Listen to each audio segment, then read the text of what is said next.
Bonjour, bonsoir, chez vous, en Afrique, en Asie, en Amérique, en Europe et partout dans le monde. Moi, c'est Bibi Bene. Je reviens pour une autre vidéo sur notre chaîne, votre chaîne en Afrique et en diaspora. Alors, comme le dit le titre de cette vidéo, il n'y a pas de différence entre les scientifiques africains et les scientifiques occidentaux. Oui. Alors, pour commencer la vidéo, je vous recommanderais de premiers abords de commencer à faire d'une recherche aussi simple qu'aller sur Google pour rechercher les scientifiques africains ou scientifiques noirs. Bon, arrêtons-nous aux scientifiques africains pour ne pas confondre avec nos frères et sœurs scientifiques noirs américains, African-American. Donc, on va s'arrêter aux scientifiques africains. Donc, recherchez et vous allez être ébloui. Alors, je dis bien qu'il n'y a pas de différence entre les scientifiques africains et les scientifiques occidentaux. Les deux, en fait, ont mené les travaux dans leur domaine respectif de la science, que ce soit dans la biologie, que ce soit dans les mathématiques, l'aéronautique, la chimie, la physique, quel qu'en soit le domaine. Quand je dis les deux, je parle des scientifiques africains, les scientifiques occidentaux ont brillé dans ces domaines et ont contribué donc à faire émerger ces différents domaines. Alors, la différence se trouve, s'il y a différence, se trouve à quelques niveaux. D'abord, le fait que les scientifiques occidentaux sont plus connus que les scientifiques africains. Il y a bien une raison pour cela. Alors, la raison ici serait, nous vivons dans un monde de domination. Remarquez que la plupart des pays africains ont été colonisés. Et donc, le pays qui est colonisé et se met sous la domination du pays qui est le pays colonisateur. Et donc, quand on dit colonisation, dit aussi rendre invisible en fait les prouesses des pays ou bien des scientifiques qui sont de ce pays-là. Et donc, être colonisé veut aussi dire que tous les domaines de ce pays colonisé sont sous le contrôle du maître colon, que ce soit dans la religion, que ce soit dans l'administration, que ce soit dans... Il faut dire tous les domaines. Donc, c'est le maître colon qui était au-dessus du tout. Et je vais ajouter donc que ce soit dans l'éducation. Il faut ne pas oublier que tous les cursus scolaires et universitaires ont été désignés ou implémentés par le colon. C'est le colon qui a décidé que vous étudierez ceci, cela, mais vous n'étudierez pas ceci ou cela. Mais un érudit, c'est pas forcément quelqu'un qui a besoin d'aller à l'école pour comprendre les phénomènes de la nature. Un scientifique, on est parfois né scientifique. On comprend certaines choses de la vie qu'on peut expliquer sans pourtant être passé par une grande école. Alors, en Afrique, c'était beaucoup le cas. Et alors, il y a eu aussi des étudiants qui sont passés par l'école et qui ont brillé, qui ont terminé par aller étudier en Occident et travailler en Occident. Et quand vous travaillez dans une compagnie en Occident, ça veut dire que vous travaillez pour eux. Et alors, quand vous travaillez pour eux, vous travaillez à côté des scientifiques occidentaux. Il y aura toujours les injustices, ça existe. Et donc, on parlera peut-être beaucoup plus des travaux du scientifique occidental et non du scientifique africain. Donc, ça, c'est parmi tant d'autres causes de l'invisibilité des scientifiques africains. Mais du point de vue contribution, je vous assure, les scientifiques africains ont toujours été aux côtés des scientifiques occidentaux pour contribuer de tout ce que nous voyons aujourd'hui dans le monde de la technologie ou dans le monde scientifique. Alors, l'autre raison, c'est quoi? avant de parler de cette raison, je vous dis que moi, j'ai vraiment visité la Silicon Valley aux États-Unis, en Californie. La Silicon Valley, c'est donc cet endroit-là qui est composé de plusieurs villes. Il y a la ville comme San Jose, il y a la ville comme Palo Alto, Sunnyvale. C'est au nord de la Californie du Nord, donc c'est pas loin de San Francisco. Donc c'est dans la baie de San Francisco. Donc la Silicon Valley, c'est cet endroit où on trouve tout ce qui est compagnie de science. Donc on y trouvera là-bas Google, vous trouverez Yahoo, vous trouverez Tesla, vous trouverez YouTube qui est déjà acheté par Google, vous trouverez Facebook qui est maintenant Meta. Tout ce que vous connaissez dans le domaine scientifique, quand vous ouvrez votre téléphone, vous avez une application. Et bien, tenez-vous compte, les quartiers généraux de ces applications, de ces compagnies se trouvent en Californie du Nord, dans la Silicon Valley. Et donc, les chercheurs les inventent, toutes les inventions viennent d'ici. Mais ne vous trompez pas, ces inventions ne sont pas faites que par les Occidentaux ou par les Américains. C'est un nid des technocrates, des scientifiques. Et il n'y a pas que ceux dont j'ai parlé dans le domaine de la technologie comme applications et autres, Internet, mais aussi la médecine de compagnies comme Genentech qui sont là. Ceux qui fabriquent les vaccins, Johnson Johnson, Pfizer, Moderna, ils sont tous ici dans la Silicon Valley. Mais qui travaillent à la Silicon Valley, eh bien, c'est des scientifiques de partout du monde. Ils sont asiatiques, ils sont indiens, ils sont africains, mais surtout, il y a beaucoup d'Indiens. Bon, vous savez, hein, les Indiens, les Asiatiques, les Chinois, ils sont plus d'1 milliard d'habitants quand même pour un seul pays. Donc, il y a une très forte représentation des Indiens, des Chinois et des Japonais, bon, asiatiques en gros, et aussi, il y a des Africains qui y travaillent. Mais le crédit est souvent donné aux propriétaires des compagnies. Un exemple, Facebook. On dit Facebook, c'est Mark Zuckerberg qui a inventé Facebook, n'est-ce pas? On va pas nier. Mais c'est pas Mark Zuckerberg qui a inventé toutes les composantes de Facebook.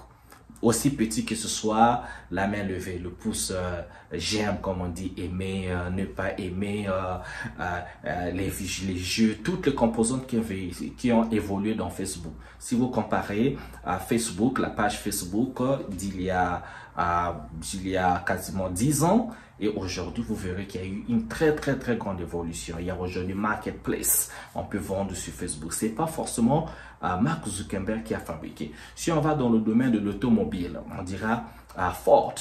Henry Ford qui a fabriqué, par exemple, la marque de voiture Ford. Mais c'est pas Henry Ford qui a fabriqué toutes les composantes de Ford. Non.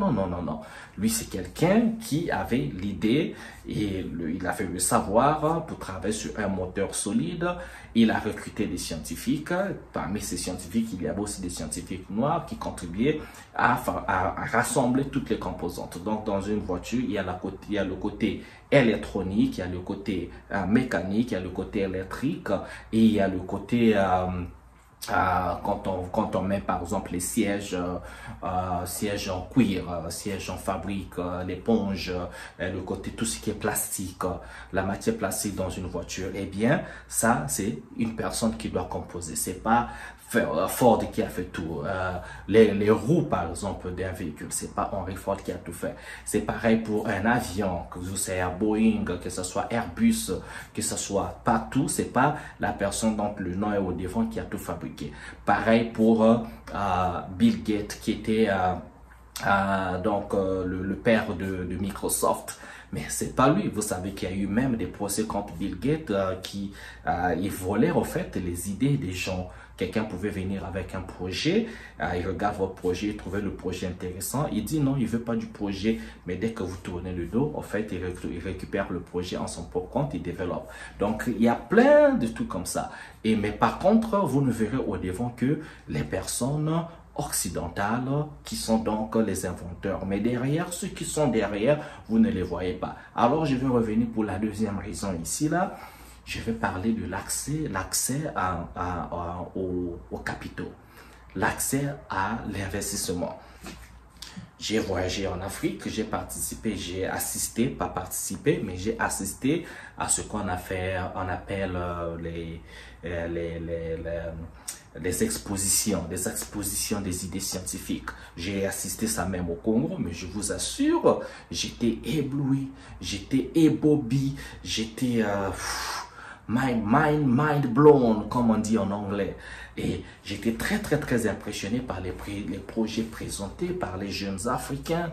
Très impressionné. Et j'ai participé à ces expositions également dans la Silicon Valley. Surtout, vous savez, il y a à peine de 10 ans, quand on a commencé avec les smartphones, quand on a commencé avec les premiers iPhones, vous savez que tout le monde pouvait tout, celui qui travaillait dans tout ingénieur, dans le software, il voulait créer une application, on appelait ça en anglais killer app, donc une application qui tue. Une application qui tue dès que ça commençait, dès que l'application si l'application pouvait être utilisée ou bien répondre aux besoins de masse, ou bien régler un problème de masse, eh bien, tu te retrouvais du jour au lendemain multimillionnaire, pourquoi pas milliardaire. Voilà pourquoi vous avez les applications comme les Instagram, qui a été racheté par Facebook, bien sûr. Vous avez les WhatsApp, racheté par Facebook. Vous avez YouTube, racheté par Google. Google a acheté plein d'égards. Vous avez dans le temps Twitter, aujourd'hui c'est X, on a LinkedIn, plein d'applications, Yelp, tout ce que vous avez comme application, eh bien, c'est fabriqué par des gens.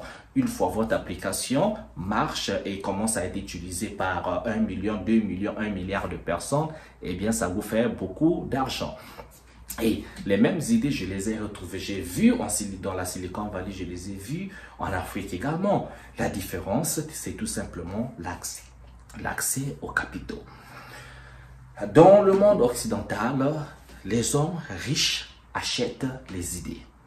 Chez nous, en Afrique, les hommes riches, bon, je ne vais pas généraliser toute l'Afrique, mais franchement, si je m'arrête au Congo ou dans certains pays de l'Afrique subsaharienne, les hommes riches ont comme peur d'acheter les idées.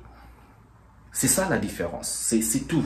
C'est vraiment, c'est pas dans l'intelligence, c'est pas il y a peut-être d'autres facteurs que je ne dis pas. Celui qui connaît, s'il vous plaît, laissez dans les commentaires parce que j'ai pas la connaissance du savoir, la totalité du savoir de tout ce que je vous propose. Mais je vous propose ce que j'ai remarqué. Donc, si vous connaissez d'autres facteurs, please, s'il vous plaît, laissez dans les commentaires.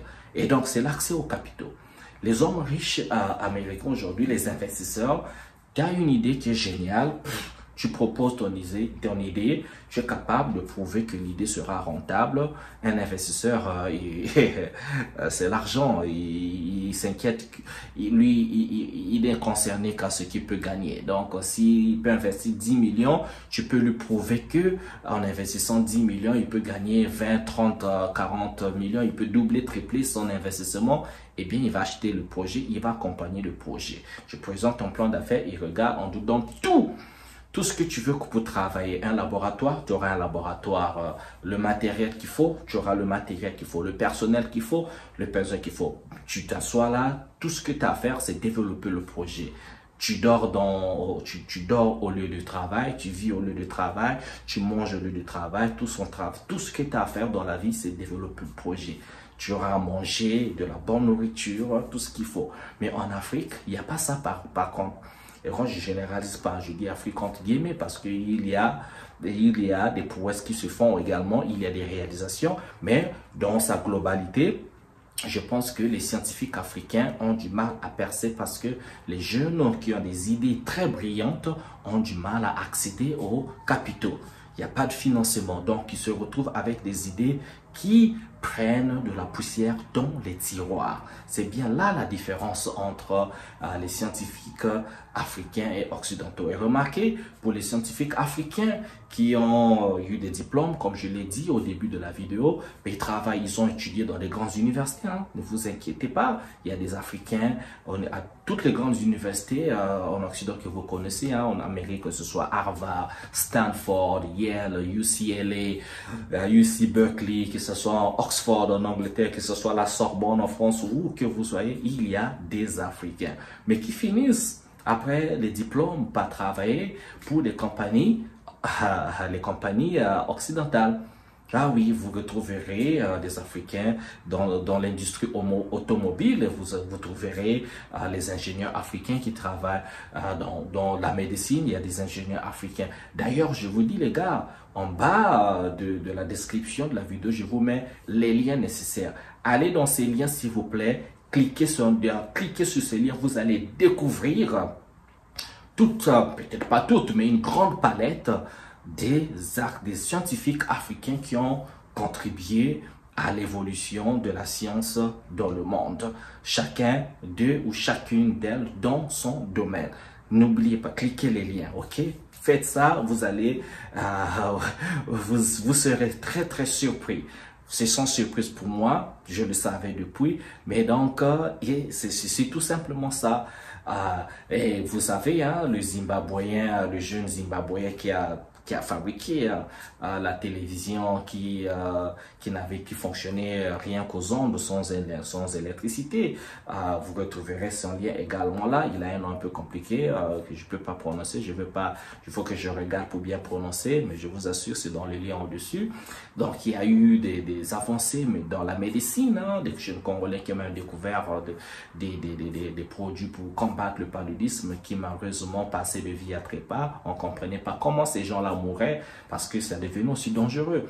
Au Congo-Brazzaville, il y avait un jeune, quand j'étais à l'université, moi j'étudiais à la finance, j'étudiais l'économie, mais il y avait un jeune qui pouvait fabriquer du pétrole à base des grains de café. Donc ces gens-là, on ne peut pas les laisser vivre comme ça. Et donc ça devient même dangereux en fait dans ces pays, c'est très sensible. Tout ce que vous découvrez, imaginez-vous, vous êtes capable de faire fonctionner une voiture à l'eau. Il y a d'ailleurs, il n'y a pas longtemps, une vidéo circulait la semaine passée, une vidéo circulait sur TikTok. Un jeune scientifique camerounais pouvait faire fonctionner un groupe électrogène à base de l'eau, tout simplement. Je vais retrouver le lien également, je vais mettre en dessous. Cliquez tous les liens s'il vous plaît pour découvrir cela. Donc c'est tout simplement ça. Les scientifiques, il n'y a pas de différence entre scientifiques africains et scientifiques occidentaux, c'est le même cerveau. Et vous retrouverez même dans tous les domaines, même l'astrologie et tout ça, il n'y a pas de différence. Il vous des scientifiques, s'il faut aller plus loin, j'ai parlé des scientifiques occidentaux, mais il y a aussi des scientifiques orientaux, de l'Asie, ceux du Moyen-Orient, vous savez, hein, la plupart le GPI, comment on appelle ça, la boussole, les mathématiques, le calendrier, plein de travaux en fait sont venus du Moyen-Orient, les mathématiques, la navigation navale. Vous savez que plein de ces prouesses scientifiques venaient aussi du Moyen-Orient, la Turquie, l'Iran, l'Irak dans le temps, la Mésopotamie, ça vient de là. Donc prenez le temps en fait de lire l'histoire, prenez le temps d'être super curieux. C'est parce que si vous ne l'êtes pas, vous ne connaissez pas les scientifiques africains du Moyen-Âge ou bien de cette époque contemporaine. On pourrait pour vous faire avaler n'importe quoi. On pourrait vous faire dire des histoires, comme disait Nicolas Sarkozy dans le temps, que l'Afrique n'est pas assez rentrée dans l'histoire. Voilà quoi. Donc, il faut connaître. L'importance de connaître, c'est quand quelqu'un vous raconte des bobards, vous êtes capable de leur dire, mais non, il y a telle personne, il y a telle personne. Voilà pourquoi je mets les liens, parce qu'il y a tellement tellement de scientifiques après, des professeurs africains de mathématiques, de physique, de tout. Vous connaissez d'ailleurs Modibo Diarra qui est malien. Modibo Diarra, c'est un astrophysiste qui travaille ici en Californie, dans la NASA. Il travaille à la NASA, il est là. Il a contribué à des missions spatiales. Ses travaux ont contribué à des missions spatiales. Je ne sais pas si c'est Apollo 1, 2, je ne sais plus quel numéro. Mais cherchez Modibo Diarra. Il est là, ok? Il était entre-temps rentré chez lui au Mali. Il était même ministre au Mali entre-temps avant que la guerre ne commence, il y a plus de 10 ans maintenant. Et donc, ils sont là les gars. Soyez toujours fiers. Si tu es africain, il faut être fier. L'Africain a contribué à l'avancement de la science dans le monde. Et là encore, je parle seulement des Africains. Si je vous parle de nos frères et sœurs africains, noirs américains aux États-Unis, n'en parlons pas, mais ça fera objet d'une autre vidéo. Et je ferai plusieurs vidéos comme ça là, où je parlerai d'une personne spécifique avec un travail spécifique, comme ça vous regarderez. Mais sinon, ne soyez jamais impressionnés, parce qu'en Afrique, il y en a, les idées sont là. Des jeunes aussi autodidactes qui ont pu inventer des choses, réparer des ordinateurs, des télévisions et autres sans avoir appris dans une université aucune. Donc, il faut les connaître, il faut vraiment les connaître et en être fier. Et si vous connaissez des riches, ce message lancé, ceux qui sont multimillionnaires, multimilliardaires en Afrique, s'il vous plaît, il faut regarder ces jeunes, acheter les idées, acheter les projets, donner-leur le temps d'échouer sur les projets. C'est comme ça.